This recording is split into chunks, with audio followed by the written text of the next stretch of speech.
Good morning students. आज की video में हम बेटा स्टाइकोमेट्रिक कोफिशिएंट का केस 2 डिस्कस करेंगे। केस 1 हम प्रीवियस वीडियो में डिस्कस कर चुके हैं। केस 2 क्या है? जब हमारे पास एक से ज़्यादा रिएक्टेंट गिवन हो और इन्फॉर्मेशन एक रिएक्टेंट देगा। When the information is given by one reactant and more than one reactant is present, this come in the category of a case 2। See the example N2 + H2 is change into a NH3। अगर हम इस reaction में देखें तो इस reaction में दो reactant है, बट इन्फॉर्मेशन सिर्फ क्या गिवन है? NH3 के कितने मोल्स गिवन है? 8.2। तो ये एग्जाम्पल किस कैटेगरी में आएगा? केस 2 की कैटेगरी में आएगा। क्यों? क्योंकि दो से ज़्यादा रिएक्टेंट है बट इन्फॉर्मेशन हमें एक ही सब्सटेंस दे रहा है। तो वो क्वेश्चन क्या है बेटा? How many moles of a nitrogen are needed to produced 8.2 moles of a ammonia by reaction with H2। तो हम इसके लिए सबसे पहले क्या लगाएंगे बेटा? मोल एनालिसिस कॉन्सेप्ट लगाएंगे, जो हमने केस 1 में भी लिखवाया था। Number of moles of a nitrogen divided by its stoichiometric coefficient. Stoichiometric coefficient क्या है? यहाँ कुछ भी नहीं लिखा, तो we are taking a 1 is equal to n number of moles of hydrogen divided by its stoichiometric coefficient. इसका stoichiometric coefficient क्या है? 3 equal to number of moles of ammonia divided by its stoichiometric coefficient 2।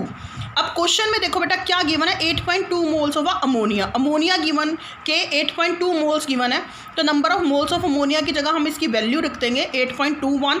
8.2 इसको solve करेंगे तो हमारे पास number of moles of ammonia कितना आ जाएगा? 4.1 मोल।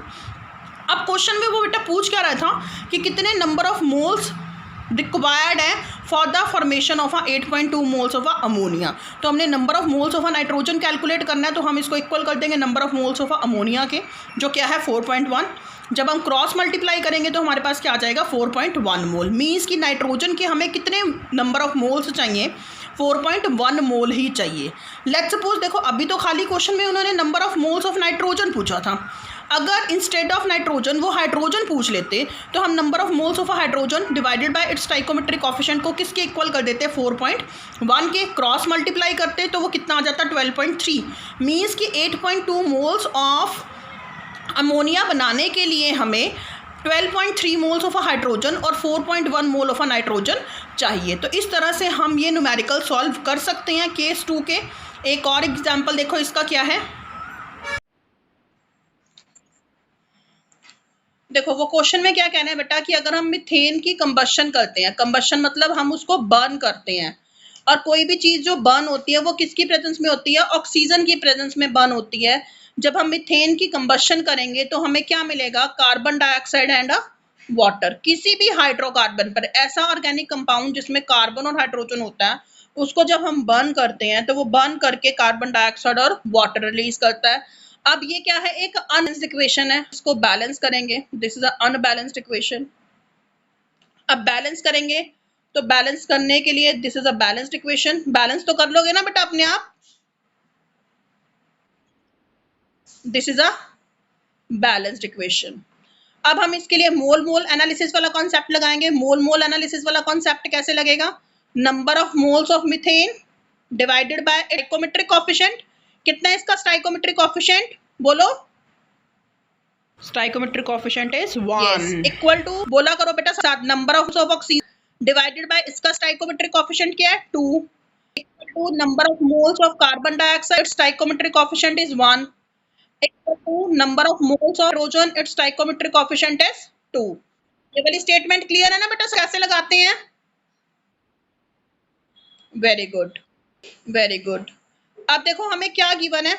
अब इस देखो ये भी केस 2 में कैसे आया? इसमें रिएक्टेंट एक से ज्यादा गिवन है, बट हमें क्वेश्चन में सिर्फ क्या दिया हुआ है? 16 ग्राम ऑफ मीथेन। यानी कि जो मीथेन है, this is a methane CH4, वो हमें क्या गिवन है? 16 ग्राम गिवन है। यानी कि इंशन सिर्फ एक ही गिवन है, वो क्या है? 16 ग्राम ऑफ मीथेन। बट हमने 16 ग्राम ऑफ मीथेन को किसमें, हम यहाँ पर number of moles of methane, हमने इस मीथेन को ग्राम जो गिवन है उसको नंबर ऑफ मोल्स में कन्वर्ट करना है। और नंबर ऑफ मोल्स में कन्वर्ट करने का फॉर्मूला आपको आता है। नंबर ऑफ मोल्स कैसे करते हैं? क्या फॉर्मूला है? Given mass divided bye molecular mass. कितना मास गिवन है? 16। और मीथेन का मॉलिक्यूलर मास कितना होगा? कार्बन का मास 12 प्लस का 4, कितना आ गया? 16। तो 16 को 16 से करेंगे तो हमारे पास क्या आ जाएगा? 1 मोल। मीन्स मीथेन के कितने मोल? क्वेश्चन में तो देखो 16 ग्राम गिवन था, बट हमने इसको किस में चेंज कर दिया, मोल में, तो हमारे पास क्या गिवन हो गया, 1 मोल। क्लियर है बेटा? उसके बाद अब मीथेन में क्या है, number of moles of CH4, number of moles of CH4 divided by 1 equal to, हमने क्या कैलकुलेट करना था, amount of water, amount of water calculate करना है। अब अमाउंट ऑफ वाटर के लिए हमने क्या लगाया, mole concept, NH2O divided by 2, NH2O divided by 2। अब number of moles of methane कितना आया था, हमने अभी किया था इसको 100 ग्राम को हमने मोल में चेंज किया था, तो 1 divided by 1 equal to NH2O divided by 2। इसको क्रॉस मल्टीप्लाई करेंगे तो number of a mole of a water कितना आ जाएगा हमारे पास, 2 mole. This is a answer. ये हमारे पास क्या आया, 2 मोल। बट क्लियर है बेटा इतना? बट क्वेश्चन में उन्होंने क्या पूछा था, calculate the amount of water in a gram, वो ग्राम में पूछ रही है। तो इसके लिए भी हमें फॉर्मूला पता है क्या है, सेम वही formula, number of moles equal to given mass divided by molar mass. Number of moles कितने आए वाटर के, 2 मोल्स, गिवन मास हमने कैलकुलेट करना है।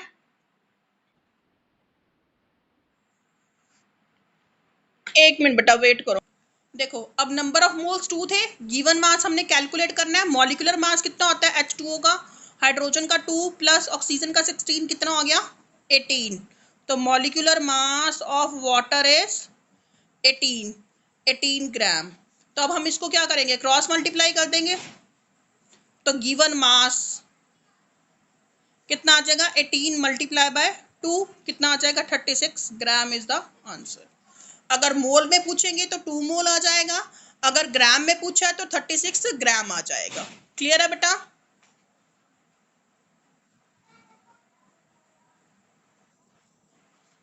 ओके। केस 1 और 2 में किसी को कोई प्रॉब्लम है बेटा, यू कैन। अब केस 3 क्या कहता है कि अगर हमारे पास मोर देन 1 रिएक्टेंट है but information is given by 2 substance, whether वो रिएक्टेंट हो या फिर वो प्रोडक्ट हो। तो this is the case 3। Case 3 में क्या कहता है कि अगर हमारे पास एक से ज्यादा रिएक्टेंट है और इंफॉर्मेशन 2 सब्सटेंस गिवन है, 2 सब्सटेंस की गिवन है, तो उस केस में क्या करोगे बेटा, उस केस में थोड़ा सा चेंज होगा। उस केस में 2 नई टर्म आपने सीखनी है। एक टर्म क्या है, limiting reagent,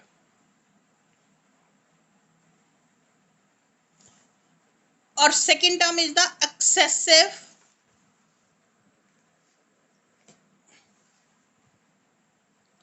access reagent.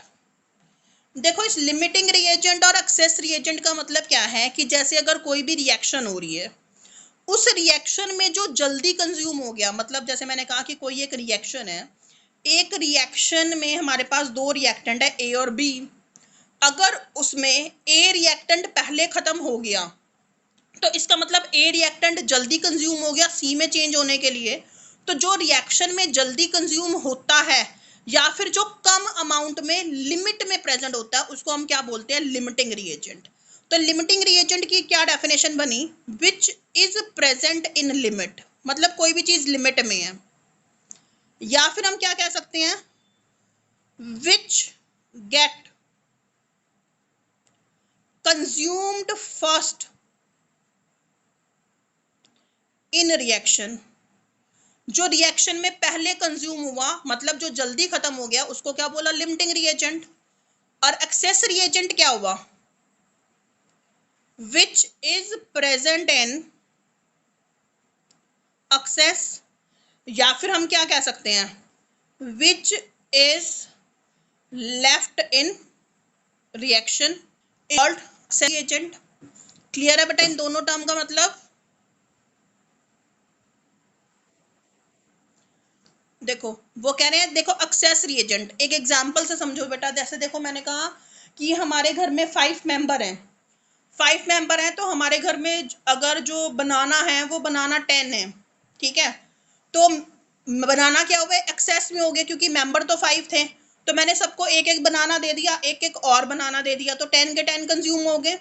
But एक दूसरी फैमिली है जिसके फैमिली में भी 5 मेंबर हैं, बस उसके पास जो बनाना है वो बनाना कितने हैं उसके पास, वो समझो कि 2.5 बनाना है या फिर 5 बनाना है उसके पास। अगर उसके पास 5 बनाना है तो वो एक एक बनाना देगी, और दोनों सेम टाइम पे वो फैमिलीज अगर खाना शुरू करती हैं तो पहले कौन सी फैमिली जल्दी खा लेगी बनाना, जिसके पास 5 थे कि 10 थे?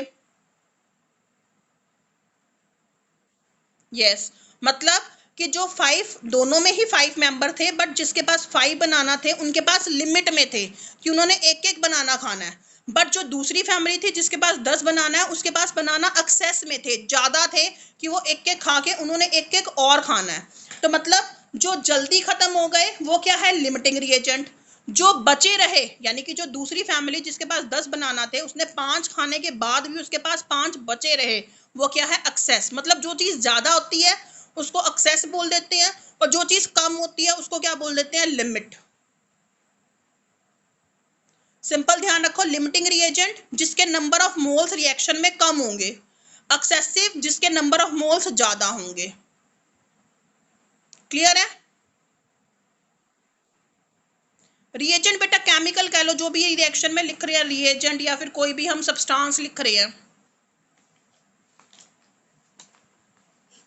लिमिटिंग सब्सटेंस भी लिख सकते हो, लिमिटिंग रिएजेंट भी लिख सकते हो, लिमिटिंग रिएक्टेंट भी लिख सकते हो, लिमिटिंग प्रोडक्ट भी लिख सकते हो। रिएजेंट एक कॉमन टर्म है, वो सब्सटेंस, रिएक्टेंट, प्रोडक्ट किसी के लिए भी यूज हो सकती है। लिमिट, लिमिटिंग और एक्सेस का मतलब क्लियर होना चाहिए, इस टर्म से मत कंफ्यूज हो।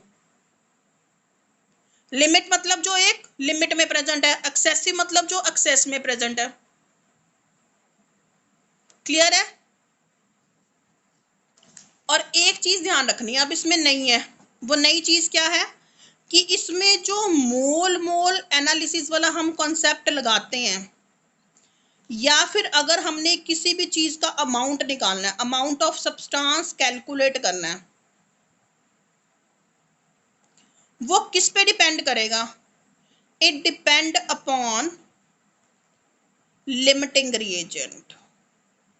This is the most important term. मतलब अभी तक जो हम न्यूमेरिकल करते थे, हमारे पास जो इंफॉर्मेशन गिवन होती थी हम उसके इक्वल पुट कर देते थे, बट यहाँ पे केस 3 में थोड़ी सी प्रॉब्लम है। वो क्या प्रॉब्लम है कि जो हमें इंफॉर्मेशन गिवन है वो हमें 2 सब्सटेंस की गिवन है, तो हम उसको किसके इक्वल पुट करेंगे, लिमिटिंग रिएजेंट के इक्वल पुट करेंगे। किसके इक्वल पुट करेंगे, बोलो? हाँ, कैसे बेटा, देखो लिमिट पे कैसे डिपेंड करता है, कैसे डिपेंड करता है, देखो जैसे मैंने कहा कि मेरे पास ना एक साइकिल बनाने की फैक्ट्री है, ठीक है, और मैंने अपनी साइकिल बनाने की फैक्ट्री के लिए मेरे को क्या चाहिए थे, मेरे को पैडल्स चाहिए थे, एक मेरे को सीट्स चाहिए थी, और एक मेरे को बोलो कि बेल्स चाहिए थी, ठीक है। अब बाकी चीजें तो मेरी अपनी कंपनी मैन्युफैक्चर कर रही है, तो मैंने 3 कंपनियों को ऑर्डर दे दिया। एक कंपनी पैडल बना रही है, एक कंपनी उसकी सीट्स बना रही है साइकिल की, एक कंपनी बेल्स बना रही है। मतलब कि पैडल एक कंपनी एक दिन में 100 पैडल बनाती है, सीट्स 200 बनाती है, और बेल्स 300 बनाती है। ये तीनों चीजें मेरी कंपनी में आई, तो मेरी कंपनी कितनी साइकिल 1 डे में मैन्युफैक्चर कर सकती है कंप्लीट, बताओ? Common, yes. क्यों 100? अगर देखो वो 200 सीट्स ले भी ले, ठीक है, तो उसको 100 पैडल की कमी हो जाएगी। अगर वो 300 बेल्स पे जाता है तो उसको 100 सीट्स और 200 पैडल्स की कमी हो जाएगी। तो मेरी जो फैक्ट्री का आउटलॉ है, जो मेरी फैक्ट्री का मैन्युफैक्चर है, वो किस पे डिपेंड कर रहा है कि जो सबसे कम लिमिट में बन रहा है, उसी पे डिपेंड करेगा ना। ऐसे ही जब हमारे पास इंफॉर्मेशन 2 से ज्यादा रिएक्टेंट या 2 से ज्यादा सब्सटेंस की गिवन होगी, तो उसमें वो किसके इक्वल होगा, वो लिमिटिंग रिएजेंट के इक्वल होगा। किसके इक्वल होगा? बोलो किसके इक्वल होगा? यस। अब देखो इसका न्यूमेरिकल, केस 3 का न्यूमेरिकल क्या स्टेटमेंट है? वो कहते हैं 5 mole of sulphur dioxide and 5 mole of oxygen use reacting with each other to form SO3. Determine the limiting reagent and SO3 formed. वो कहते हैं कि वो कहते हैं 5 मोल ऑफ SO2, यानी कि एक SO2 गैस है, वो ऑक्सीजन के साथ जुड़ के SO3 बना रही है। This is the unbalanced equation. तो पहले हम इसको बैलेंस करेंगे तो 2SO2 plus O2 SO3 263। This is a balanced equation. अब वो कहते हैं, क्वेश्चन देखो, वो कहते हैं 5 मोल ऑफ SO2, यानी कि क्या गिवन है? 5 मोल SO2 गिवन है। ऑक्सीजन के भी कितने गिवन है? 5 मोल है। वो कहते हैं कितना SO3 बनेगा। अब देखो रिएक्टेंट तो क्या था कि रिएक्टेंट एक से ज्यादा गिवन है, बट इसमें इंफॉर्मेशन 2 रिएक्टेंट की गिवन है ना, यस और नो? अब हम दोनों को सॉल्व करते हैं। हम इसके लिए पहले मोल मोल एनालिसिस वाला कॉन्सेप्ट लगाते हैं। मोल मोल एनालिसिस क्या होगा? Number of moles of SO2 divided by its stoichiometric coefficient, number of moles of oxygen divided by its stoichiometric coefficient, number of moles of SO3 divided by its stoichiometric coefficient. अब number of moles of SO2 कितने given है? 5 by 2। Number of moles of oxygen कितने हैं? 5 by 1। Number of moles of SO3 we have to calculate this. इसको solve करेंगे तो ये क्या आ जाएगा? 2.5 मोल। ये क्या आ गया? 5 मोल। ये हमने कैलकुलेट करना है। अब इन दोनों में से बताओ लिमिटिंग रिएजेंट कौन सा है? लिमिट में कौन सा है? SO2 है कि O2 है? 2.5 है ना, तो लिमिटिंग रिएजेंट कौन सा है? SO2। क्यों? क्योंकि इसके क्या है? 2.5 मोल। ये एक्सेसिव रिएजेंट है। क्यों? क्योंकि इसके क्या है? 5 मोल। अब मेरे को number of moles of SO3 calculate करना है, तो इसको किसके इक्वल करेंगे? एक्सेस रिएजेंट के लिमिट रिएजेंट के? अभी बताया था किसके इक्वल करेंगे। तो लिमिट कितना है? 2.5। क्रॉस मल्टीप्लाई कर देंगे तो number of moles of SO3 कितने हुए? 2.5 multiply by 2, yes, is equal to 5 mole. This is your answer. Clear है बेटा? ये किसके अकॉर्डिंग है? लिमिटिंग रिएजेंट कॉन्सेप्ट के अकॉर्डिंग है। सिर्फ यही चीज आपने ध्यान रखनी है बेटा इसमें, कि जिसको कैलकुलेट करना है उसको लिमिटिंग रिएजेंट के इक्वल रखना है। क्लियर है?